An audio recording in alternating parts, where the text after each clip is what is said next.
Shalom saudara, apa kabar? Siap diberkati, amin. Luar biasa. Saya masih ada di Manado. Ini apartemen yang disiapkan oleh Tiberias.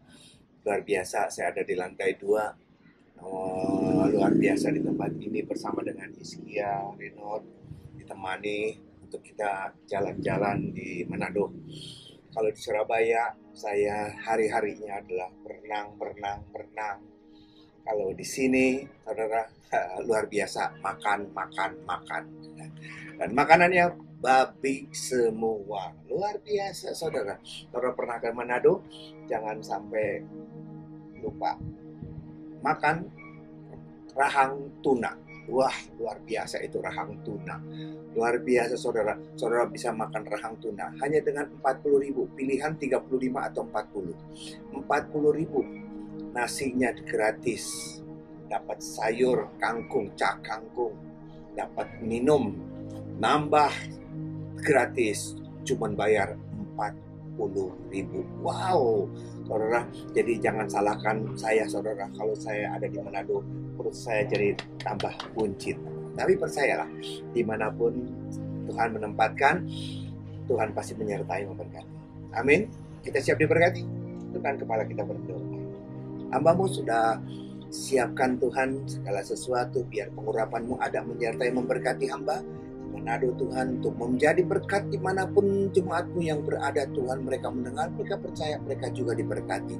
Sampaikan isi hati-Mu, Bapa, dalam nama Yesus kami siapkan hati kami. Semua yang siap diberkati sama-sama katakan amin. Buka bersama dengan saya firman Tuhan. Firman yang luar biasa yang sudah sering kita baca. Saudara, firman yang luar biasa yang sudah sering kita baca. Yosua 2 ayat 1 sampai dengan 7. Ya, Yosua 2 ayat 1 sampai dengan 7. Yosua 2 ayat 1 sampai dengan 7. Demikian firman Tuhan. Yosua bin Nun dengan diam-diam melepas dari Sitim 2 orang pengintai, katanya, "Pergilah, amat-amatilah negeri itu dan kota Yeriko." Maka pergilah mereka dan sampailah mereka ke rumah seorang perempuan sundal yang bernama Rahab, lalu tidur di situ. Kemudian diberitahukanlah kepada Raja Yeriko tentang demikian. Tadi malam ada orang yang datang kemari dan dari orang Israel untuk menyelidiki negeri ini. Maka Raja Yeriko menyuruh orang kepada Rahab mengatakan, "Bawalah keluar orang-orang yang datang kepadamu itu, yang telah masuk ke dalam rumahmu, sebab mereka datang untuk menyelidiki seluruh negeri ini."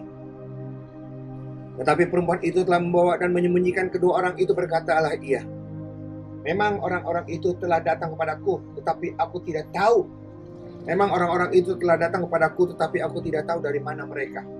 Dan ketika pintu gerbang hendak ditutup menjelang malam, maka keluarlah orang-orang itu. Aku tidak tahu kemana orang-orang itu pergi. Segeralah mengejar mereka. Tentulah kamu dapat menyusul mereka."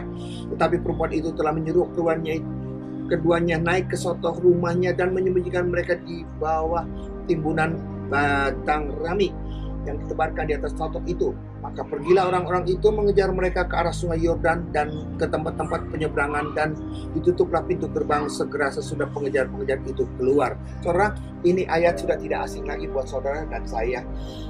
Rahab, perempuan pelacur. Ini yang luar biasa, yang sampai Tuhan Yesus pun tidak sungkan, tidak malu, tidak risih nenek moyangnya dari pelacur.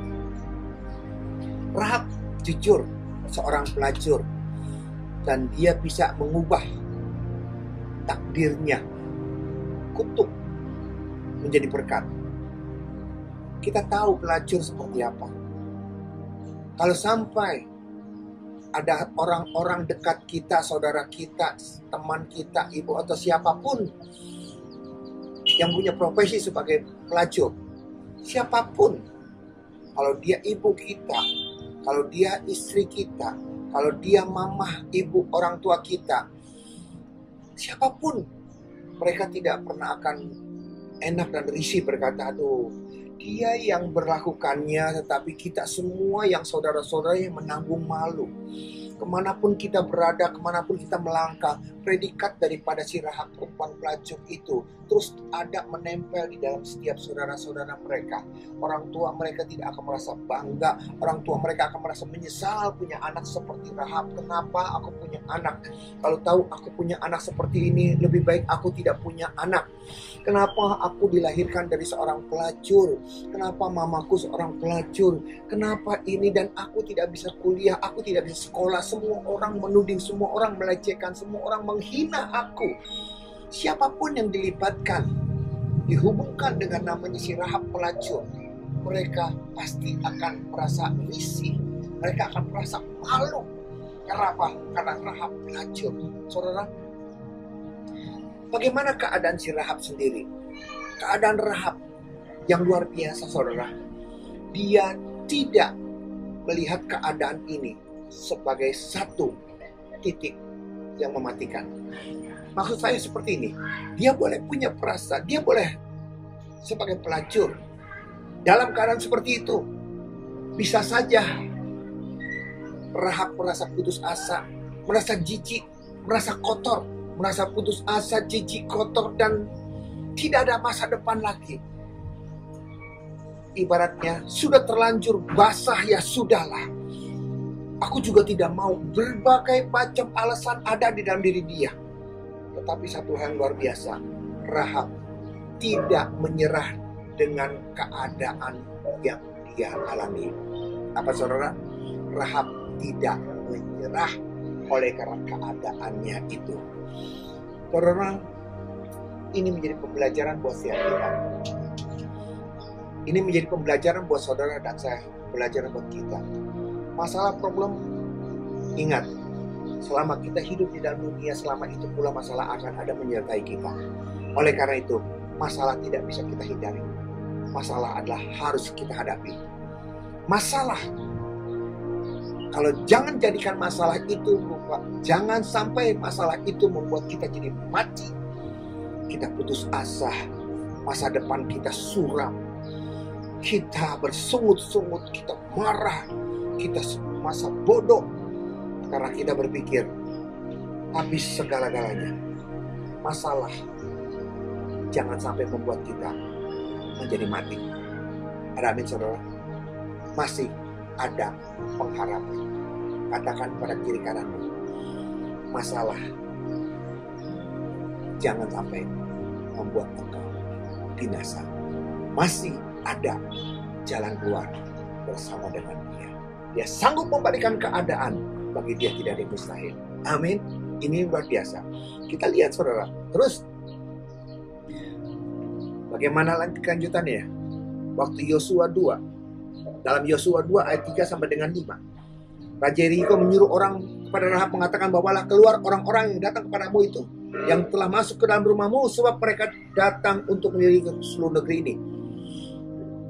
Utusan daripada raja datang dan mereka tahu para pengintai itu tidur di rumah si Rahab.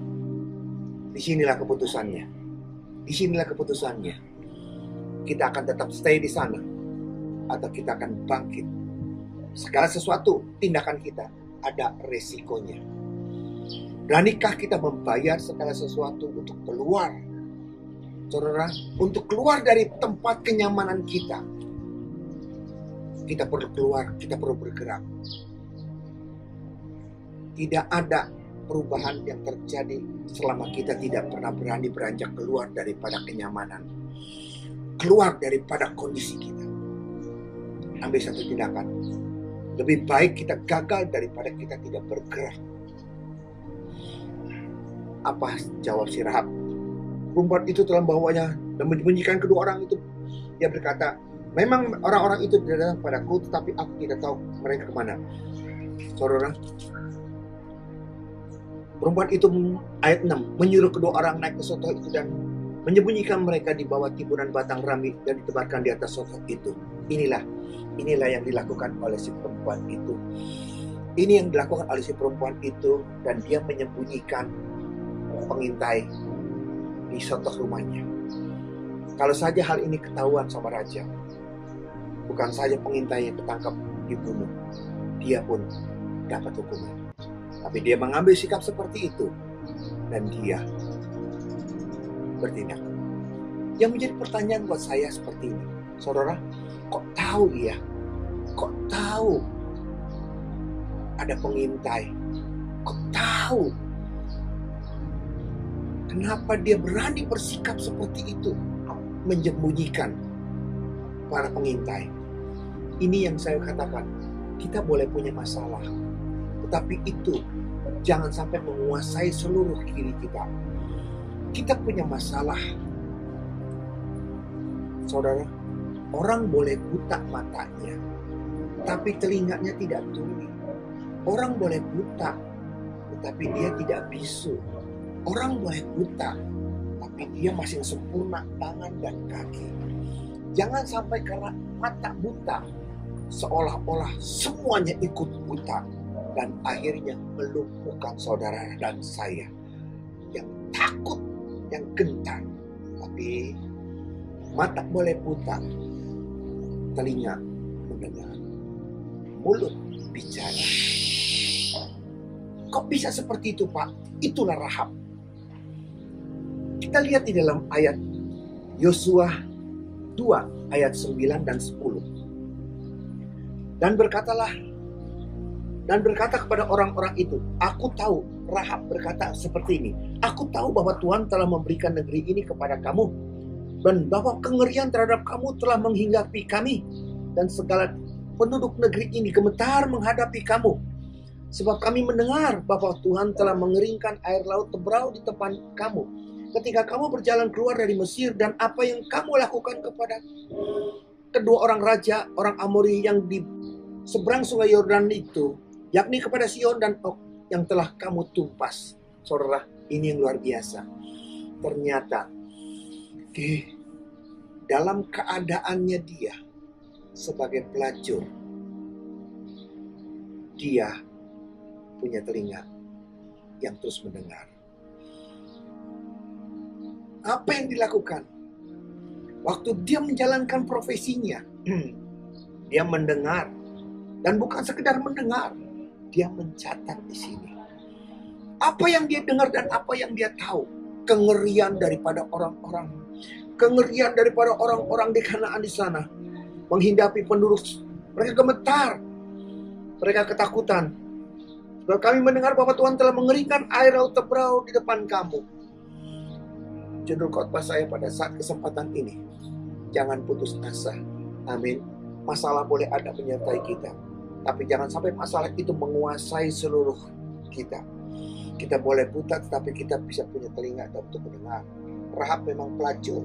Dalam jalan profesinya sebagai pelacur, dia tetap membuka telinganya untuk mendengar. Kalau ada kesempatan untuk dia berpindah, mengubah segala sesuatu, itu yang terjadi. Dan saat kesempatan itu ada, dia tidak bertanya-tanya lagi, langsung berinisiatif. Pengintai itu disembunyikan, dan dia berkata bohong kepada perwira untuk menyembunyikannya. Ini yang luar biasa, saudara. COVID-19 memang sangat menggoncangkan, bukan saja negara kita, seluruh negara. Dan berapa banyak jemaat Tuhan yang telepon dan bertanya, sharing, dan mereka minta dukungan doa karena mereka di PHK, mereka sudah tidak punya pekerjaan. Tetapi makan kan kita harus makan, tidak bisa kompromi. Mereka tidak tahu apa yang harus mereka lakukan. Mereka putus asa, mereka mengeluh, mereka berdoa, tapi Tuhan sepertinya tutup mata. Tuhan tidak berdoa, itu pikirnya mereka. Saudara, saya berkata sebagai hamba Tuhan, dimanapun saudara berada, apapun keadaan yang saudara terima, yang saudara alami, jangan putus asa. Amin. Di dalam Dia masih ada jalan keluar. Kita boleh tidak punya pekerjaan, kita boleh tidak punya penghasilan, tapi kita punya Tuhan yang bisa mengarahkan kita. Kalau kita tidak bisa punya pekerjaan, kenapa kita tidak bikin pekerjaan? Saudara, ingat, bersama dengan Dia. Mungkin saudara tadinya sebagai kuli, sebagai pengus, sebagai kuli, sebagai pegawai. Mungkin dengan adanya COVID ini, Tuhan bisa mengubahkan saudara sebagai apa? Sebagai owner, sebagai bos. Saudara bisa menjual, jadi saudara bisa berdagang, saudara bisa punya usaha sendiri tanpa harus jadi pegawai. Tuhan sanggup mengubah segala sesuatu. Jangan jadikan COVID ini sebagai alasan untuk kita tidak bisa bangkit, tidak bisa hidup baik. Selama Tuhan ada menyertai kita, percayalah, Tuhan sanggup mengubah keadaan. Ada amin. Satu lagi contoh yang luar biasa, saudara. Ini ayat yang sudah sangat populer. Markus 5 ayat 25. Markus 5 ayat 25. Adalah seorang perempuan yang sudah 12 tahun lamanya menderita pendarahan. Ia telah berulang-ulang diobati oleh berbagai tabib, sehingga telah dihabiskan semua yang ada padanya, namun sama sekali tidak ada faedahnya. Malah sebaliknya keadaan semakin memburuk. Dia sudah mendengar berita-berita tentang Yesus, maka di tengah-tengah orang banyak itu, ia mendekati Yesus dari belakang dan menjamah jubahnya. Sebab katanya, asal ku jamah saja jubahnya, aku akan sembuh. Haleluya. Saudara, ini satu lagi contoh yang luar biasa. Saudara, kalau dia bisa berbicara, kalau dia bisa berpikir, kalau dia berputus asa dengan masalahnya, dia bisa berputus asa. Bayangkan, 12 tahun sudah lama menderita, lemah, uang habis, alternatif dokter, tabib semua tidak bisa menyelesaikan dan keadaannya makin lama makin parah. Sebagai manusia dia bisa berkata, sudah habis harapan, apalagi siapa lagi. Kalaupun ada orang yang bisa menyembuhkan, aku sudah tidak punya uang lagi. Kalaupun ada orang yang bisa menyembuhkan dia sudah tidak punya kekuatan lagi untuk itu. Tetapi satu hal, di dalam kelemahan dia seperti itu dan di dalam ketidakberdayaan dia seperti itu, dia tidak putus asa. Ada amin? Apa yang dia lakukan, saudara? Dia mendengar dan dia menjadi pelaku firman Tuhan. Dia mendengar dan dia percaya. Saudara, berapa banyak kita yang mendengar dan percaya. Tapi satu hal, kepercayaan daripada perempuan ini lebih daripada apa yang kita bisa pikirkan. Dia mendengar, ya kita pun mendengar. Dia percaya, ya kita pun percaya. Tetapi yang luar biasa daripada perempuan ini, dia bisa memiliki sesuatu yang luar biasa yang di dalam dirinya dan berkata, asalku jamah saja. Ini yang tidak dimiliki oleh orang-orang pada umumnya. Kita mendengar, orang mendengar. Percaya. Tapi cukup hanya sampai di situ dan mereka datang. Tapi perempuan ini luar biasa. Sampai keluar dari hatinya, dari hati yang paling dalam, suatu kepercayaan yang begitu bulat tentang siapa Yesus yang dia akan datangi, tentang siapa Yesus yang akan menyembuhkan dia. Karena dia saking percayanya, begitu yakinnya dia dengan Yesus, sampai dia berkata, asalku jamah. Pribadi yang luar biasa ini, orang yang begitu luar biasa, penuh dengan kuasa ini, aku pasti sembuh. Itulah yang membuat dia berbeda. Oleh karena itu, siapapun kita, dimanapun saudara berada, kondisi apapun, jangan putus asa. Sekali lagi saya katakan, jangan putus asa. Kalau kau tidak punya pekerjaan, mungkin. Kalau kau tidak punya pekerjaan, kenapa kau tidak bikin pekerjaan sendiri? Kalau dulu engkau jadi pegawai, mungkin dengan keadaan COVID ini, engkau ditetapkan untuk bisa jadi bos. Amin. Yes, jangan putus asa. Masih ada jalan keluar buat Tuhan. Tuhan tidak pernah meninggalkan saudara saya. Saudara saya, kita semua berharga di hadapan Tuhan. Amin. Tundukkan kepala kita berdoa.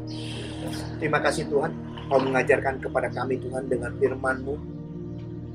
Untuk kami tidak berputus asa, tidak bermanja, beralasan, berargumentasi, bersembunyi di balik masalah yang kami hadapi. Masalah boleh ada, tapi masalah tidak akan membuat kami jadi binasa. Masalah akan membuat kami bangkit, mendapatkan sesuatu yang tidak pernah akan kami pikirkan. Dengan adanya masalah, kalau dulu kami pegawai, adanya masalah, Tuhan ubah kami jadi pengusaha. Haleluya. Terima kasih Bapak. Beri kekuatan kepada setiap jemaat-Mu dimanapun mereka berada. Rumah tangga, keluarga, usaha, pekerjaan mereka diberkati. Negara kami Tuhan dipulihkan, diberkati, lindungi, jaga senantiasa. Serahkan semua negara kami ke dalam tangan dalam nama Yesus. Kami berdoa. Ucap syukur. Haleluya. Semua yang sudah diberkati sama-sama katakan amin. Demikian firman Tuhan. Sampai jumpa dalam sesi yang akan datang. Tuhan Yesus berkati kita. Shalom, Tuhan Yesus berkati.